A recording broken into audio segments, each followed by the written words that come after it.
Hey there, folks. Greg Shepard here, S&A Financial Services. For those of you not familiar, these videos are here really to educate you, those in higher education, just get the most out of your retirement plan, get you thinking about some of the strategies that you may not be familiar with.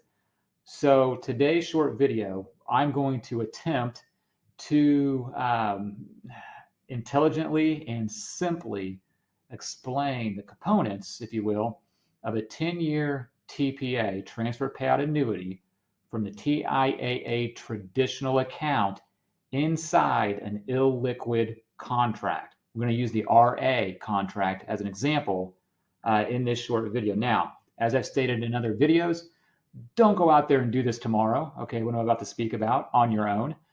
Speak to a TIAA rep, or better yet, an independent financial advisor that's familiar, educated in higher ed retirement plans, okay? If you can't find one, contact me and I'll get you squared away. I do it all the time. Okay, hang on here. So the best way to do this maybe is to give you an example.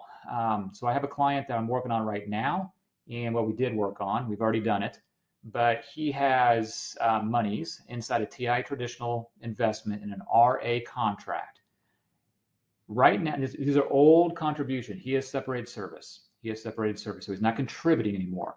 The accumulated, or I guess the average interest that he has accumulated over time, if you don't know what I'm talking about, okay, educate yourself. These are accumulations, deposits into that TIAA Traditional over the course of time in buckets, time periods, okay? All those buckets together average an interest rate, okay? He's getting, I can't recall exactly, let's say high fours, 4.8%, okay? So what we did is we enacted a 10-year TPA for various reasons. I'm not saying this is for everybody, but we enacted a 10-year TPA from that contract. What it does is it creates a new contract, okay? He did have an RA with the TIAA Traditional. Now he has an IH contract. That signifies it's a 10-year TPA, transfer payout annuity, paid out over 9 years. All right. So there's some misinformation out there, if that's the right way to put it. What happens is his guaranteed rate prior to us doing this was 3%. That's the guaranteed minimum. He was getting 4.8 hypothetically, okay? The guaranteed minimum was 3. When we started the IH contract, which is a 10-year TPA, that bumped that guarantee down to 2.5%, okay?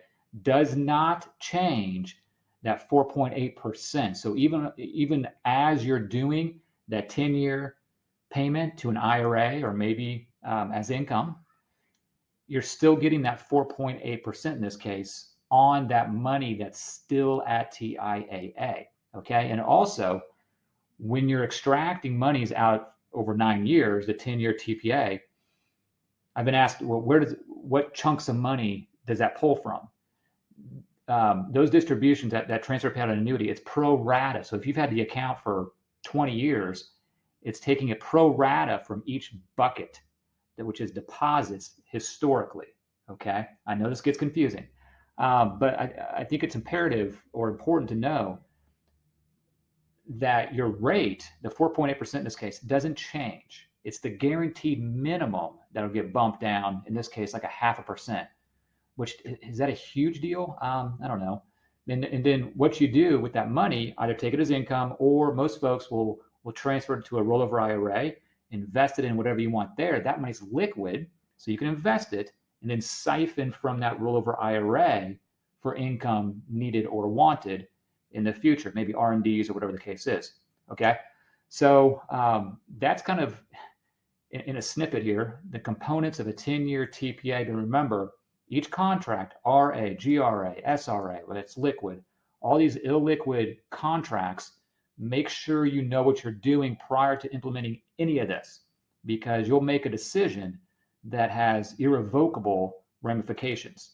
And you don't want to make the wrong decision and then, a month down the road say, oh, that backed up on me, which I've seen time and time again. Okay, folks going out there trying to do this themselves. Also, on that note, when you contact TIAA or Fidelity, in this case, are the biggest players in the higher ed retirement space. Great folks. I just got the phone with a few of them this morning. Great folks, but let's remember, they work for, in this case, TIAA. So they're going to maybe steer you in the direction that, how do I word this? It's not bad advice, but they're going to steer you in the direction that's most advantageous for TIAA. All right. Nothing wrong with that. It's just the way things are. Not bad advice, but you need to know all of your options. Okay, I've hemmed and hawed. That's enough.